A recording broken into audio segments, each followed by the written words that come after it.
Hey guys, Scott Yingling, get ready. This is a Let's Talk that's a little long-winded, but you need to listen to every word.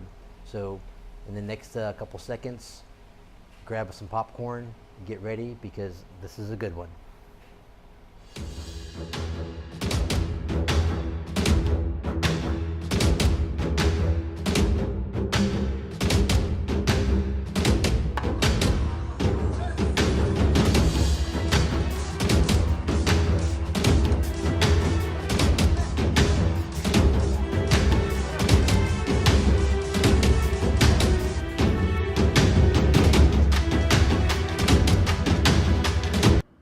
Hey everyone, welcome back to another episode of Let's Talk. I'm Scott Yingling, YNG Global and Crovolution, and today let's talk about situational awareness. What is situational awareness? Well, very simply put, it's just having the consciousness of your surroundings, of what's going on. What are the things that are around you that could affect you, that could come into your personal space, and that could cause you harm, okay? Most people, most of you included, go through your daily lives on pre-prescribed paths because you've done it every day, and you do it reflexively like a robot, okay? And especially when we add cell phones, social media, the latest tweet, the latest text, the latest Instagram message, which I'm using more and more every day. These things are all fantastic, but there's a place and a time to use these things.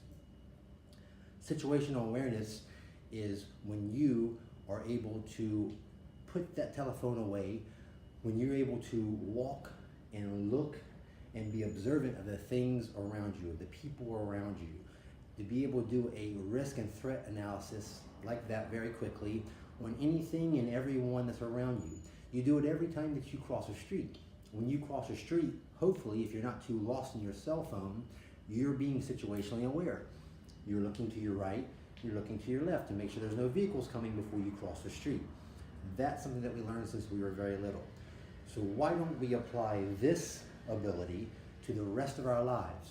Why is it that when we walk down the street that we are so horse blinded in the path that we are going that we don't see the person coming up grabbing our purse, that we don't see the person coming up and that surprised us when they hit us on the shoulder and they're asking us for money? How do these things surprise us? It's because you're not situationally aware. You need to put all that stuff away and start having your head a little bit more on a swivel and start looking to your right and looking to your left and see what's going on around you. Let's start with, this is your personal space. I consider my personal space anything that where my hands go out around me, okay? It's about a 1 meter radius in every direction from my person. So that means that if anyone can't get their hands into me, if I can't touch the person, they can't touch me. That's my personal space. I'm absolutely aware of my personal space. This is pretty much all that people are aware of. Normally they're aware of just what's going on directly in front of them, then they walk forward. Anything that happens to the left or right behind them is a complete surprise, and they did not know that it was coming. You then have your peripheral vision areas. These are the areas that if you take your hands out and put them out to your right and your left with just a slight look to the right and a slight look to the left, you can now see those areas. So just by simply just looking a little bit to the left and right, you now take into account what's going on in a 180 degree space around your body. Next, you're going to have these back two areas.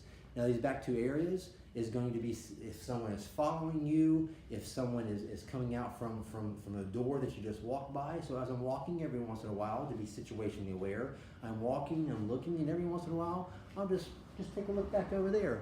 Or I'll use this window as I walk by the window of that store. I can look in this window of the store and then I see what's going on back over here. So that helps me be more situationally aware of my surroundings. And then of course, I have the sixth area. The way I see it, there are 6 areas not taking into account of my personal space. There are 6 areas that I need to be situationally aware of. And this last one is behind me.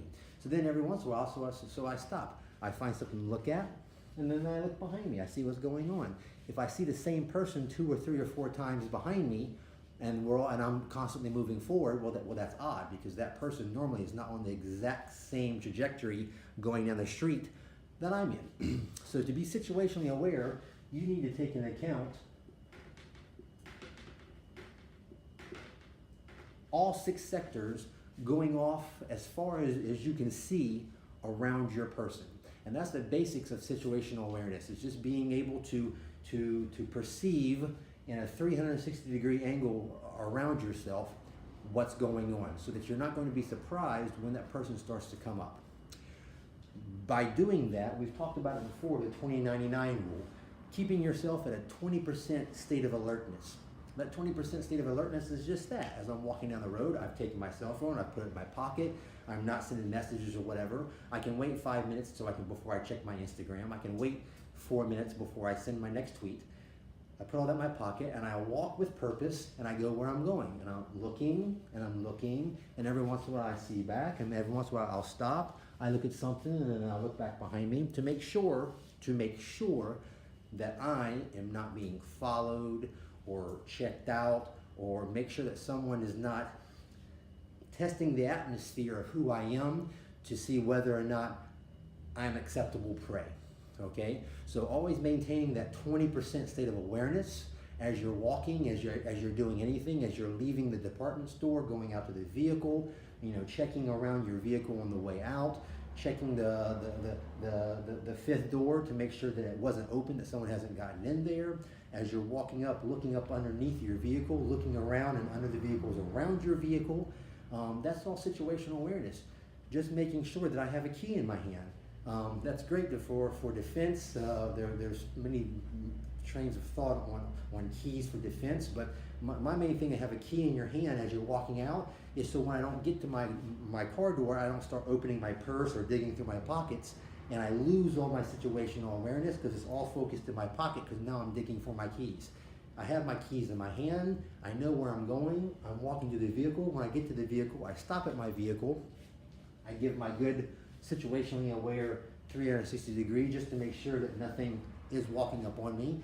And then I open my door, I do a quick double check, and now I can get in, I lock my doors, and from before I exited the building, the time I got into my vehicle, I was situationally aware.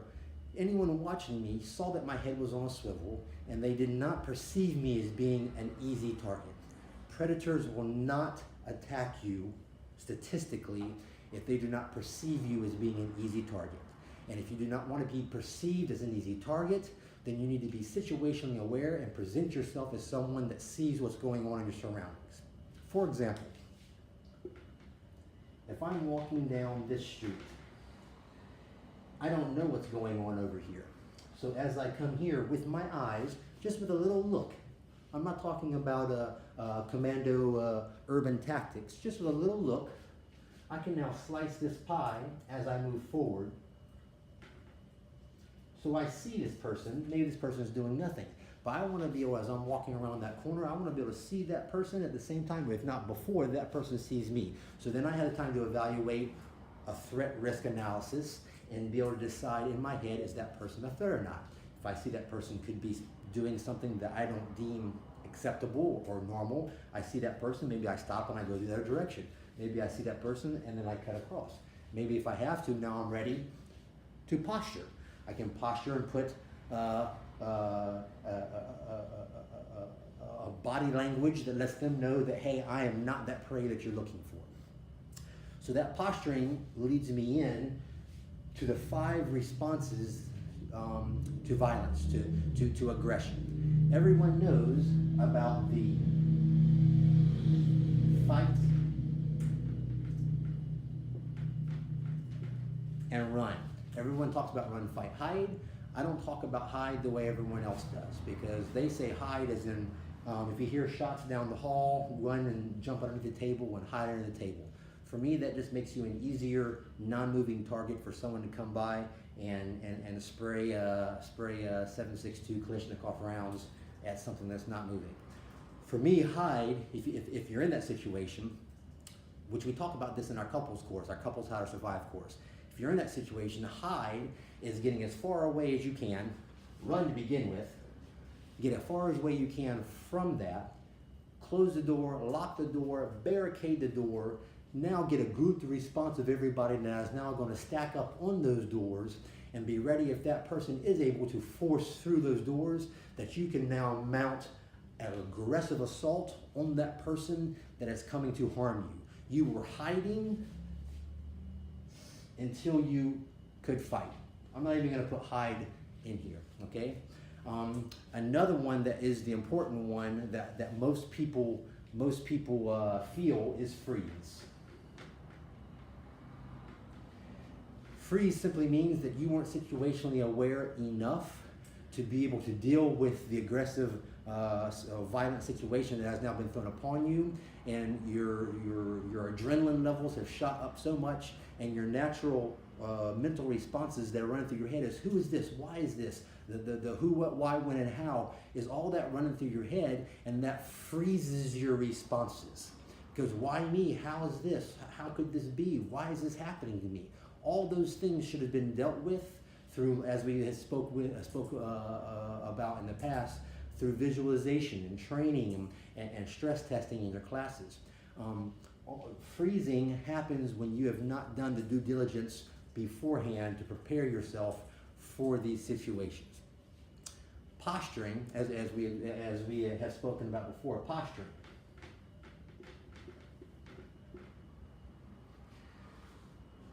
I spoke earlier, I'm going to posture to let that person know that I'm not an easy target. What most people do as posturing, as you see on the internet and everywhere, is they're doing the chest, the inflated chest, the arms back, the head up, and they do this thing, trying to do like a peacock and show how big they are, which only exposes all of their vital attack points and makes them even easier to take down, strike, hurt, and incapacitate. For me, posturing, and for not just for me, for Krav Maga, posturing is going, stand back. Even if you have to do an educational stop, but it's a posture to let that person know, I'm not an easy target, I'm postured, I'm ready to defend myself, and now I'm ready to go back and fight. My posture shows not that I'm an easy target and that I'm insecure and I'm trying to scare you. My posturing shows I don't want to fight, but I'm ready to fight. So we can posture, okay? The last thing comes into what I spoke about, hide.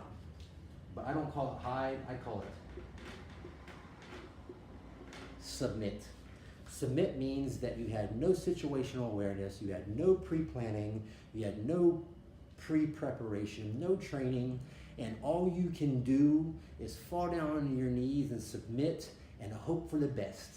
Well, if you're in a violent, aggressive situation with a person that is evil, criminal, insane, or normally all of those combined, submitting to that person only gives them the victim easily that they want. If a lamb lays down in front of a wolf, the wolf doesn't decide not to kill the lamb because the lamb submitted. It simply gives him a better, easier obtainable meal. So submitting is never an option. You have to posture, run if you can, if it's feasible, and fight. So think about those 5 responses.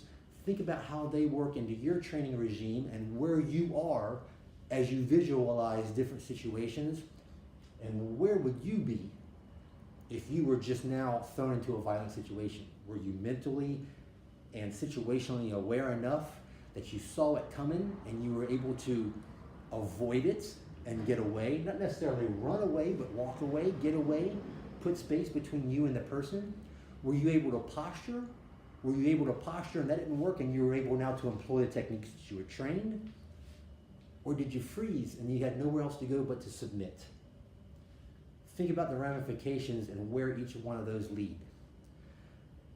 Guys, I really appreciate it. I think this is a very, very important subject because I think this can avoid 90% of the problems that we have in today's society. in today's civilized society. If the people are going down the wrong street, if they took the wrong turn, if you walk down the wrong dark alley, all that stuff is situational awareness. It's people not realizing that, hey, the alley has no lights down it. It's people not realizing all those shoes are thrown up over those power lines.